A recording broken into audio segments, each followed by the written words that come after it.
explore everything you need to become the best possible version of you.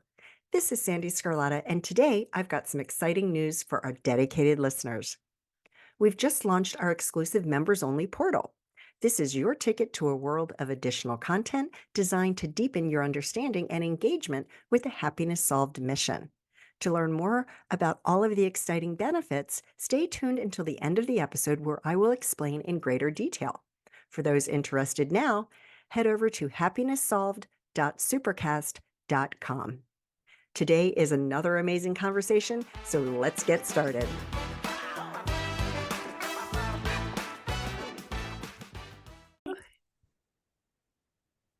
Jana Wilson, I'm so excited to have this conversation with you, and I know it's going to be a really amazing one because you have a book that was just released a couple months ago called Wise Little One, Learning to Love and Listen to My Inner Child. This is really powerful. And whatever you're comfortable sharing with the audience about your story, I'd love to hear that before we dive into the book. So can you give us a little bit of your backstory?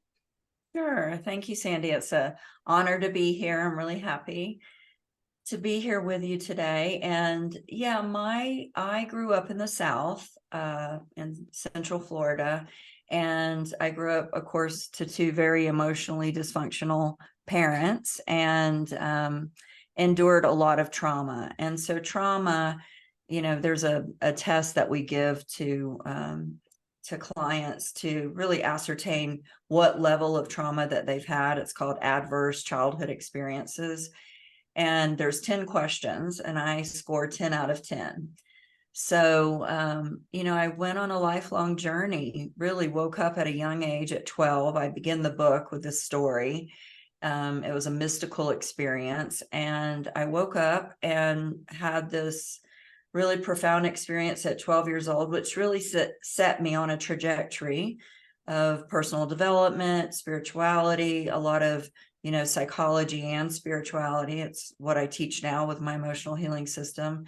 And that led me to, I don't think anyone really fully, when you go through the amount of trauma that I did, heals, but we certainly integrate the experience, find the lessons, right? And so I, around 40 years old, launched this business, began to start helping, others heal their own trauma. So I've been doing this for almost 20 years. And yeah, it's I also have had a lot of childhood trauma, and I think most everybody does, right? I think it's pretty hard in today's world to make it to as an adult without any childhood trauma. Although my husband is the exception. Like he's just like the most mellow, like it's perfect because I'm so high strung, I'm such a high performer, and he's just like, yeah. And it's interesting when we have conversations because he can't relate to so much of what I talk about because he hasn't experienced it. And that's really wonderful, but it's very unusual for somebody to make it. Now, this test that you're talking about, I don't recall ever hearing about that. Can you just talk a little bit about that? Because I'm curious for anybody out there that would like to look. And I know for me too, I would love to just take a look at it as well. So can you just repeat that name? ACE. ACE test. Okay. Adverse childhood experiences. Okay. There's 10 questions. But trauma, it's interesting because in working with people similar to your husband, I hear that a lot. Oh, I had a good childhood. My parents were great. Yet there's some kind of block possibly in life. And trauma, really creates a psyche that's in survival, right? Because something's happened. But we understand trauma now, and I don't really like to use this term, but it is helpful in kind of distinguishing like big T trauma and little t trauma. Right. Because it negates, the little t trauma negates the person's experience. But I'll give you an example, like a small trauma, a little t trauma would be a parent who doesn't see or hear the child. We hear these sayings like children are to be seen and not heard. That creates a trauma for a child. A parent who lives vicariously, whether it's the sports dad or the stage mom or, that creates a trauma for a child. So there are different types of archetypes of childhood trauma. Okay. The big T's, of course, are physical, sexual, mental abuse, food deprivation. I mean, there's a lot of, and the ACE test is dealing with the big T traumas. So this trauma that you're talking about, is this on the spectrum of PTSD? I've So always thought that it is. yeah, so I don't like, I mean, of course I was, diagnosed with complex post-traumatic stress disorder. I don't like to use the word disorder, Sandee. The reason why, because it's saying something's wrong with someone. Exactly. No, I totally agree with you. Yeah. Yeah. So I feel like, it's an adaptation. Something happened Right. and you had to adapt in survival to manage what happened. So I feel like, it's a coping mechanism, really. And then once you bring the light of awareness to it, which is the foundation of emotional intelligence, which is self-awareness, you begin to bring, you can kind of dismantle it and work with it and get on your healing journey.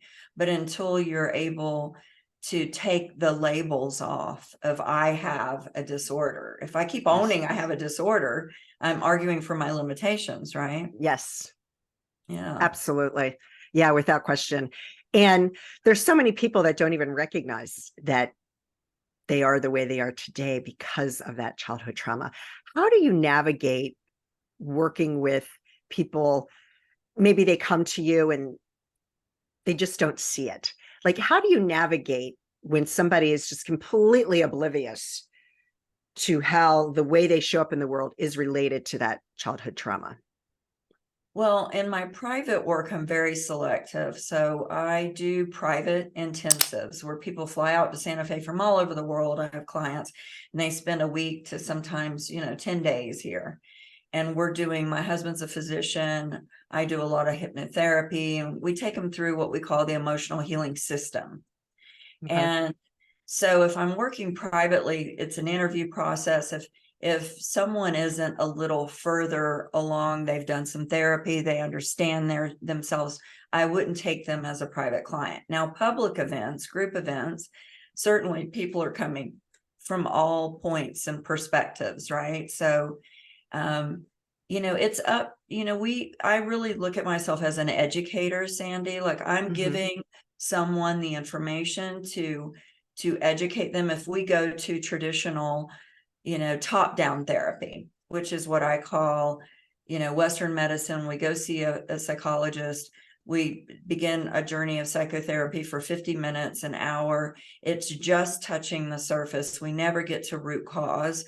You go to a psychiatrist. I'm working with a psychiatrist right now. He's like, it's just so crazy how everybody wants me to just prescribe a Right. pill, prescribe a pill. It's like, and yeah, I think that, did I answer your question? Uh, Yeah. yeah, Yeah. yeah, No, I think that I guess that people have to get to a point where they're sick and tired of being sick and tired, right? Because until they're ready to really make that shift and look at themselves, nothing's going to happen at the end of the exactly. day. It takes a high level of self-responsibility because Yeah. a victim, the victim more than likely are not going to seek help. Right, Yeah. because they're too caught in the addiction of being the victim. And then, of course, victims triangulate, and there's got to be, it's the dysfunctional codependency, right? Where you've probably heard of the Cartman drama triangle. Mm-hmm. Yeah. So you Yeah. have the victim, the persecutor, the rescuer. The conscious model is the victim becomes a creator and they start taking responsibility that, oh, there's one common denominator in my life and it happens to be me.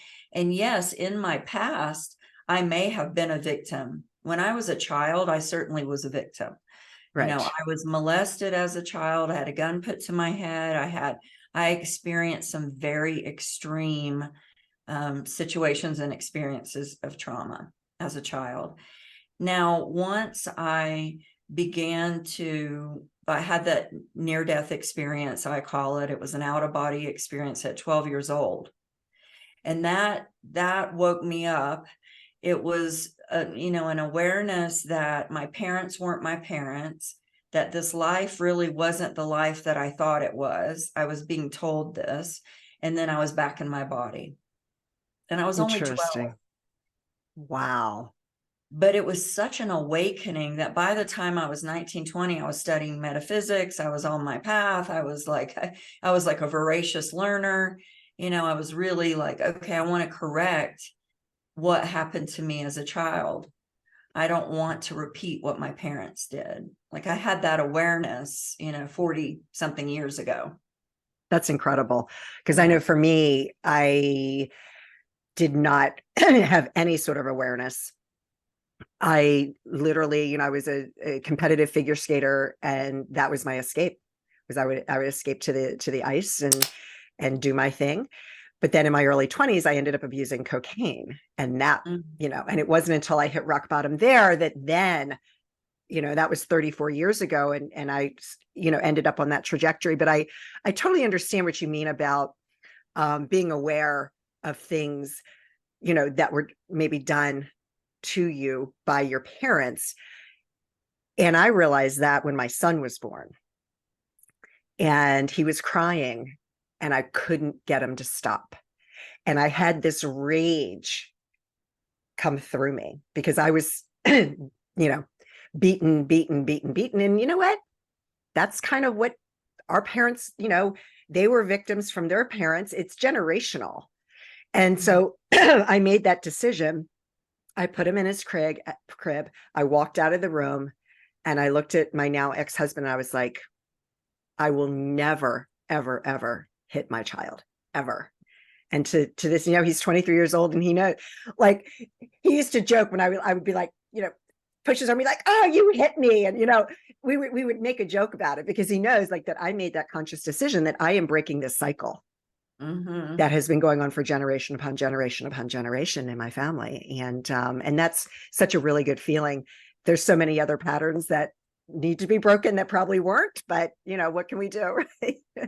Yeah, so there's No. 4 types of trauma. So, and you're speaking of intergenerational trauma. So it's, Right. the Bible says the sins of the father are passed down. So it's this idea, how they discovered this is pretty fascinating. They took rats and they would spray rose water and they would shock the rats. And as soon as they smelled the rose water, they got the shock. So then they stopped shocking them and they only sprayed them, but they behaved as if they were being shocked. Now, about a year later, the same rats, they impregnated and had babies. When they had the babies of these rats that were in the study that were being shocked, the babies never experienced being shocked or the rose water. But as soon as they sprayed the babies behaved as if they had been shocked. Oh my gosh. And that's when That's research started to show us like, okay, this is kind of like in the DNA or something. This is how we carry it on. well, yeah, because when it's a trauma at that level, all of the different traumas, it has to attach to your DNA. That totally makes sense. Completely Yeah, and makes then sense. the other 3 traumas are precognitive and preconscious. So we know that if a mother is pregnant and say she's doing cocaine, right, Hmm. that it affects the fetus. It's Of definitely course. affecting the baby. Yeah. What about mothers that are clinically depressed? What Yeah. about mothers that are being abused, or even if they're not being hit, they're being verbally abused? That baby's getting a steady diet of cortisol, right? Of Mhm. all these, adrenaline, noradrenaline, toxic chemicals to their little body. That's what was happening for me. So when my mom was pregnant with me in 1965, she was clinically depressed. My mom had mental illness. She was, back then they called it manic depressive, but now we call it, bipolar. And she also was clinically depressed. And when I went through hypnotherapy training, I discovered I wrapped the cord around my neck and turned and breached. So I was so sentient and conscious, I didn't want to be born. Wow. Now I knew, Sandee, that I was breech and I had the cord wrapped. I just didn't know I did it. Wow. but it made perfect sense, right? Yeah. Like, and so the other types of trauma are of course, developmental. So that's where most people think birth to 7 years, right? Like those developmental years. Right. Children, the inner child is that birth to 7 years. It is the part of us that look through the lens of emotion. And once we can get in touch with that aspect of ourselves that's pure, innocent, that just wants to give its gifts to the world, believes anything's possible, right? Like, but we lose that through our Mhm. conditioning, right? And Mhm. through these experiences that we have. And then the last trauma is collective trauma. So we saw that during the pandemic. We see that in war, when it's a collective, everybody's experiencing the trauma together. So, what is the best way for somebody when they realize or they recognize that, yes, I've had all these traumas, or maybe wasn't even aware that things had happened when their mother was pregnant with them, whatever the case may be. What Yeah. is something that somebody can do to help tap into that trauma, to release it and maybe change the narrative so that it's not affecting them so much? Well, first they need to find somebody they feel safe with, right? Right. Like safety is crucial in healing because we hold so much shame around our stories. For Right. me, I was labeled white trash. We were poor. We were on welfare. We lived in a trailer. It was domestic violence. I had all the stigma and all the labels of, Right. and so finding my first therapist was through the church, through Unity Church. I Hmm. found her and I felt safe with her. So I could share all this stuff that I was really holding the beach ball down, and every time I looked away, it would pop back up. But I was really trying to wear the mask of no one's going to know. I was the first to graduate in my family high school. I was first to go to college for sure. Right. So I was breaking a lot of cycles, and I was really intent. It's interesting. Our traumas can be our greatest gift Yes. because they drive us, Hmm. right, to prove something. And so, answering your question, the first step is to find somebody you feel safe with, that you can share your story, that you don't feel judged, that you feel accepted. And then I made mention of it a moment ago that therapy always has a place, right? But it's Yes. not going to take you deep enough. I mean, for me, being a hypnotherapist, hypnotherapy changed my life because it helped me bypass my linear mind. And we're always in our head, Hmm. especially in this day and age. So if we can bypass the intellect and get to the subconscious, memories are stored there. And I've heard a lot of people say, I don't remember, and I can't remember my childhood, and then they'll be amazed what gets unearthed when they get in a relaxed state. They feel safe. And then they start to kind of mine for that gold of the memories. And sometimes they're benign, Sandee. I always think of Hmm. this one client. She was in her early 40s. She came to me because she just said, I have no reason to be unhappy. I have a loving husband, children, I have everything I need. Why am I unhappy? So in the hypnotherapy, the first memory, she's 5 years old. She's at a lake and they're on vacation, and she'd never swam in a lake. And everybody was swimming, her cousins, her parents, everybody. And she didn't want to go in because why? She couldn't see the bottom of the water, the lake, and it scared her.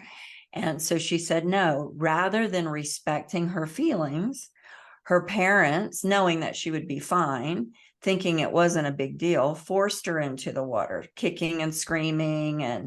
And I said, I recognize in that moment while she's under, you made that mean something, because we are always, interpreting and making things mean something. And Right. she made it mean her feelings don't matter, Right. because Exactly. if they did, they would have listened to her. Right. Now, my feelings don't matter. And then I said, what did you make it mean about the world? And she said, other people know better. So now here she is, 42, that belief that got created at 5 years old. I liken it to like a computer operating system. Hmm. I said, imagine your operating system, you default, no matter how many self-help books you read, how many therapy sessions you go to, how many retreats, whatever you attend, it's like putting ice cream on poop, like eventually the ice cream melts, it fades, the book information, and then you're left right back with the poop because you didn't get to the root cause of Right. why do you feel your feelings don't matter. And so once she brought the light of awareness to it, when she went home, she was a people pleaser. She was Mhm. passive aggressive. She was resentful a lot because she didn't speak up for herself and advocate. And so when she went home, she just slowly started taking baby steps of advocating for herself and speaking up and saying no. And of course, her relationships changed because we teach people how to treat us. And before, she That's was right. teaching people, my feelings don't matter. Mhm. Yeah. Yeah. Wow, Jana, that's really incredible. All right, so let's dive into your book, Wise Little One. Love the title. Thank you. What what was the big reason and your why for getting this out?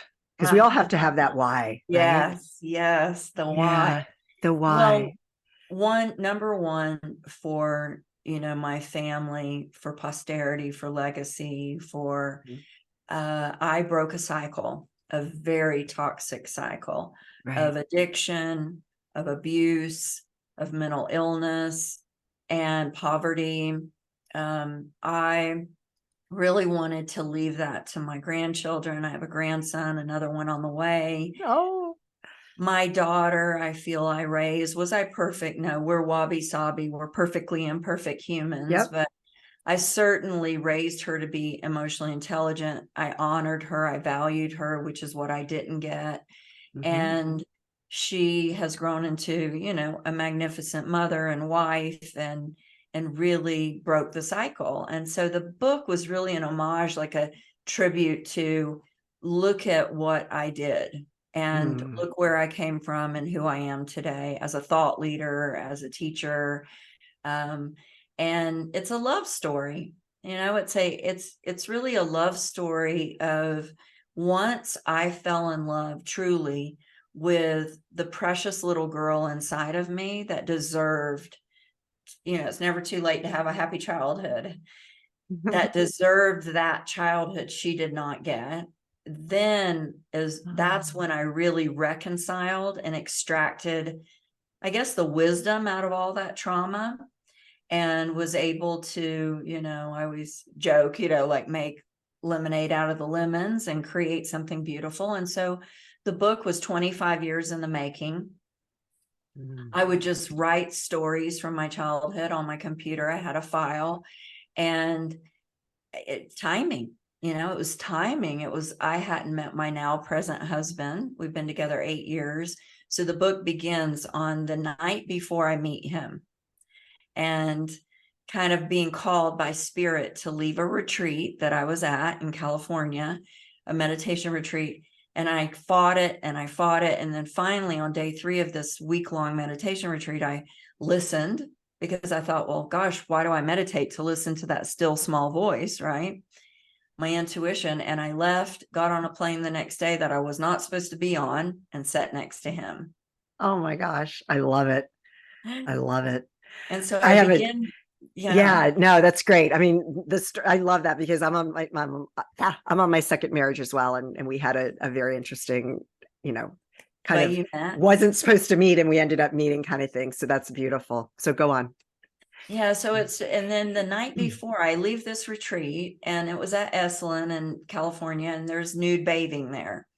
Well, that was bringing up a lot of discomfort for me. I mean, I Mhm. am a Southern girl, but regardless, I was sexualized as a child. And so I was raped in college. I mean, so I've had a Mm. lot of, experiences of trauma around sexuality and nudity, Right. and I thought, well, maybe my inner child's speaking to me and she's saying leave. So I'm going to honor her because she doesn't feel safe in this environment or Right. comfortable. And Mhm. then when I did, something ignited in me. Like, I've been doing inner child work since the 90s with John Bradshaw, but this was different. This was like a bond, like a cohesiveness that I could just feel, that part of myself that believes anything's possible, that sense of wonder and joy. Like, she was just like praising me. It was almost like, I think there's a Hafiz poem and it says, by God, when you see the beauty of yourself, you'll fall down in awe. Wow. That just gave me chills. Yeah, it was like little Jana was just saying, like, you're amazing. Like, look at the life you've given us. And we're in Carmel, California, and it's gorgeous. Oh, gorgeous. And she's just like, look where we came from. Food Yeah. stamps and poverty and shame and being called trash, to look at the life you've given me today. And I had this experience, again, a pretty mystical experience, as if little Jana was 5 years old, sitting across the table at this restaurant in Carmel. And she was just wanted to share something with me. And it was kind of like you hear when people have near-death experience, they see a flash of their life. Mm-hmm. It was kind of like, Sandee, I went into her body and I was watching myself and I was viewing my entire life that led me to this present moment in time. Wow. And I was like, I'm okay without a partner, because I was been terrorizing myself. I'm 49 at that point. I'm like, am I going to meet somebody? I know I was right to leave that marriage, but I'm scared. Yeah. And then it was like, she showed me, like, ye have so little faith. You was scared of what? You've overcome everything. Like, Exactly. got this. And that kind of internal affirmation and recognition of how powerful, what a badass I was, That's just right. it just catapulted me to showing up on a plane the next day on a Southwest flight, connecting through to Vegas. And then, of course, you pick your seat. I turn the corner. There sits my husband now in bulkhead. And we make eye contact, and the seat in the middle, because I was the last one to board, was open. And I said, is this available? And we both knew on our first date, it was like, there you are. Yeah. That's how it was with my husband. I know. Was it? Yeah. It was just instantaneous. Oh my gosh, I Yeah. love it. What you just shared about that experience in Carmel when you were envisioning your 5-year-old self, that is Mhm. such a gift. And I want to just reiterate what you said, because I think as women, so often we endure so much, and we need to start wearing it as a badge of honor, because we are freaking badasses. Yeah. If you've overcome anything, I mean, most women I know have overcome something. We've all Mhm. overcome something. We are badasses, and we need to own that more. Yeah. I I know agree. it took me, I mean, I used to own it, but it wasn't until about a year ago that I really realized I was like, I'm a badass. And I just started to own that. I was like, wow, like, look what I've done. And because I think that so often, and again, this is probably the world conditioning us. Oh, well, you don't like talk about yourself. That's conceit. You're conceited, Exactly. right? You're conceited if you talk about yourself. You're this, you're that, and we have all of those conditionings. So I love that you said that, and I wanted to just make sure that the audience really caught that, especially the female, the men too, because men have overcome. But I think men are, just because they're raised so differently, that they just wear that. They kind of own things a little bit differently than women do. And it's not coming from ego. It's No, it's not not. ego. Yeah. It's a recognition that, we are resilient and that we're capable, and that and as I liken it to the divine feminine. Yes. It's the part of us, that, and when I teach like reparenting, which in my book is a prescriptive memoir, which is unusual. You don't see prescriptive memoirs. Memoir is written like a novel. It's about a segment of time. Prescriptive memoir, prescriptive is a word, you probably know this as an author. In nonfiction, we talk about it's prescriptive nonfiction, because a self-help book is a prescription to the reader on how to heal or do something, right? Yeah. Well, memoir is normally not that. So what sets Wise Little One apart from other memoirs is because it is prescriptive. I used 11 chapters where I put little boxes at the bottom of each chapter where I talked about things like false belief and, Right. managing and regulating your stress and intergenerational trauma. And so that as the reader's reading the book, if something resonates for them, like I've heard from some readers where I talk about my father and how I was being conditioned to put his feelings above my own. If he wanted a hug or he wanted something from me, I didn't want to give it, that wasn't allowed. I had to.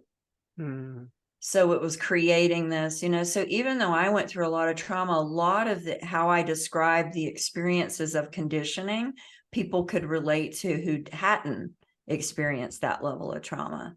yeah, Yeah. And so I think that, when we say, that we're a badass, to distinguish, that isn't coming from, the ego. It's really a recognition that we have overcame.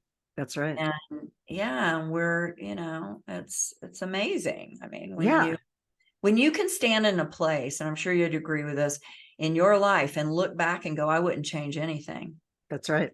Yeah. Absolutely. And I know just recently we had like a girls' night and they were, people were passing around little notes, just having like a fun game. And it was like, I got the question, what would you change if you could change anything in your life? What would you change? And I was like, I wouldn't change a thing. And they're like, seriously? I'm like, nope, wouldn't change a Yeah, thing.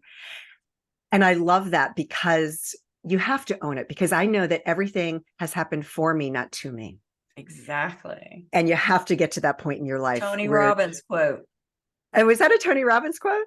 It Okay. is. It's in my book too. It's one of the quotes I use, that everything's happening for us, not to us. Yeah. Yeah.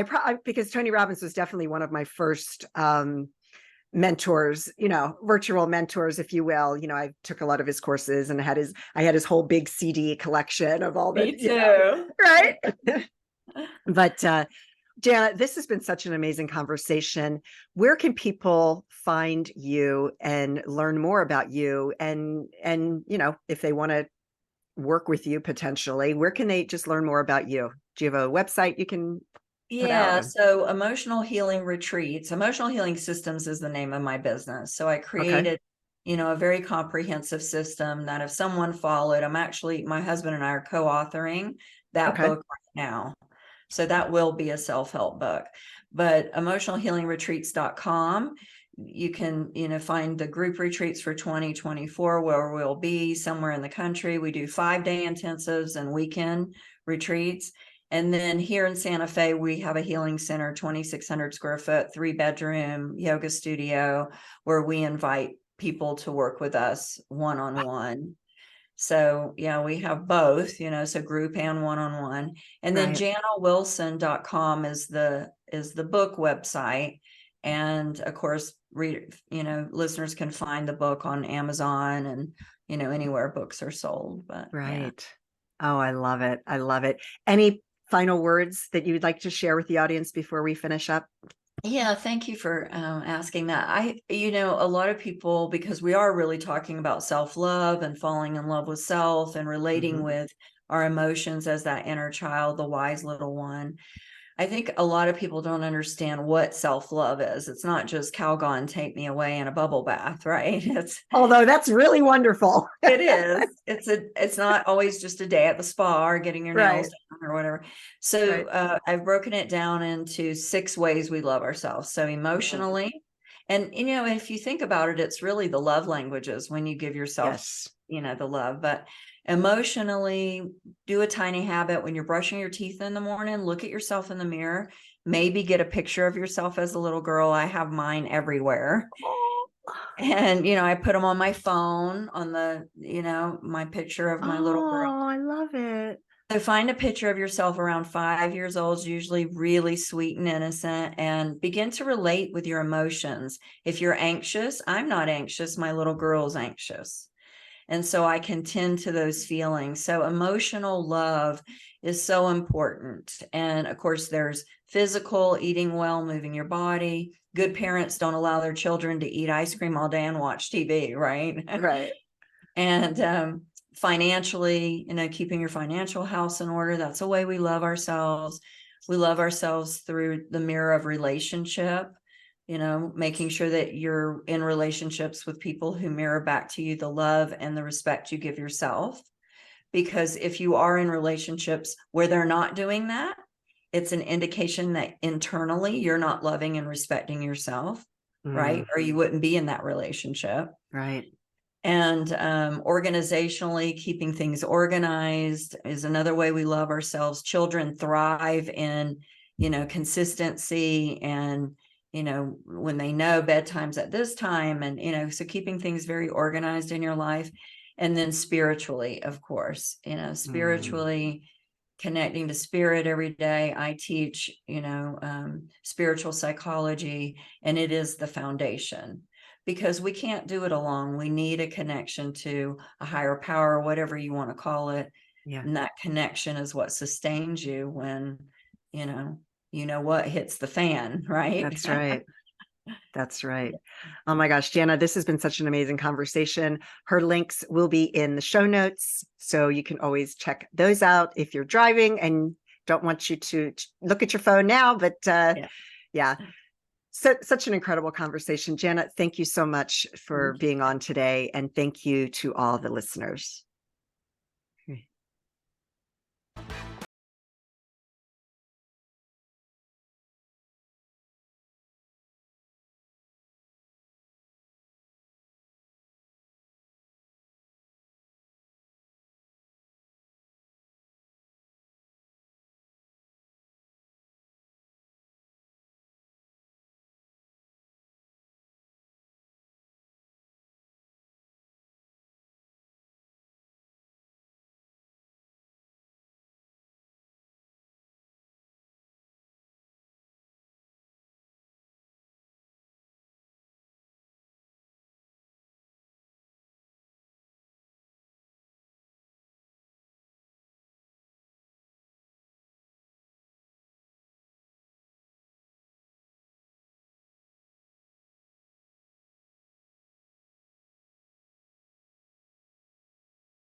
Everyone.